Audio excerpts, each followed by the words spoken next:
There was once a cook named Gretel, who wore shoes with red heels, and when she walked out with them on, she turned herself this way and that, was quite happy, and thought, "You certainly are a pretty girl."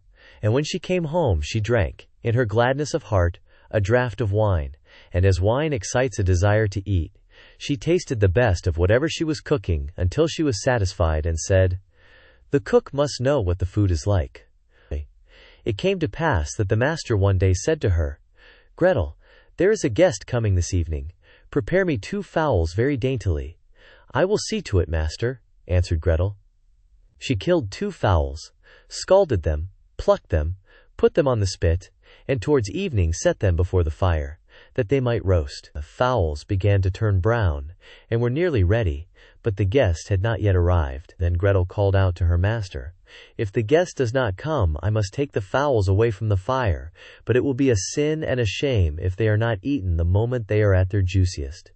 The master said, "I will run myself, and fetch the guest." When the master had turned his back, Gretel laid the spit with the fowls on one side, and thought, "Standing so long by the fire there makes one sweat and thirsty. Who knows when they will come? Meanwhile, I will run into the cellar and take a drink." She ran down, set a jug, said, "God bless it for you, Gretel," and took a good drink, and thought that wine should flow on, and should not be interrupted, and took yet another hearty draught. Then she went and put the fowls down again to the fire, basted them, and drove the spit merrily round. But as the roast meat smelt so good, Gretel thought, "Something might be wrong, it ought to be tasted." She touched it with her finger and said, "Ah, how good fowls are! It certainly is a sin and a shame that they are not eaten at the right time." She ran to the window to see if the master was not coming with his guest, but she saw no one, and went back to the fowls and thought, "One of the wings is burning. I had better take it off and eat it." So she cut it off, ate it, and enjoyed it. And when she had done, she thought, "The other must go down too, or else master will observe that something is missing." When the 2 wings were eaten, she went and looked for her master, and did not see him.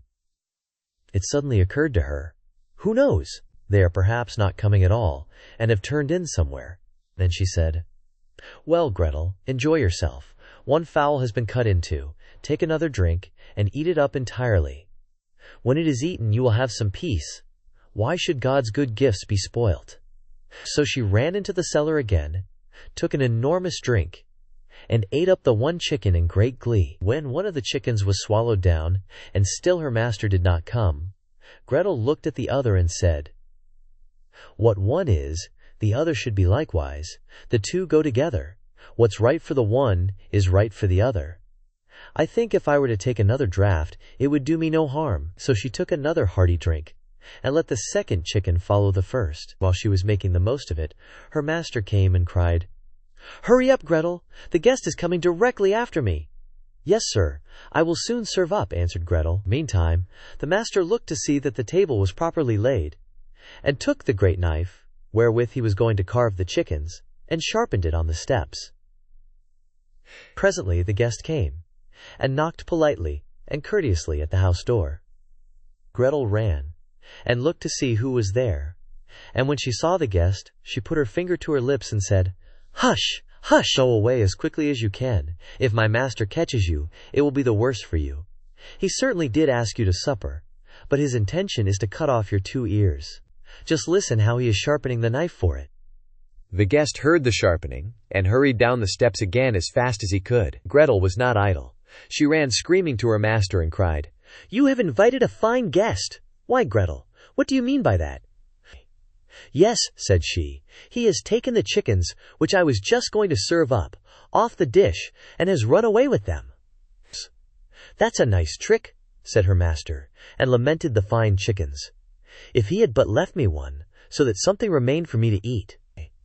He called to him to stop, but the guest pretended not to hear. Then he ran after him with the knife still in his hand, crying, just one," meaning that the guest should leave him just 1 chicken, and not take both. The guest, however, thought no otherwise than that he was to give up one of his ears, and ran as if fire were burning under him, in order to take them both with him.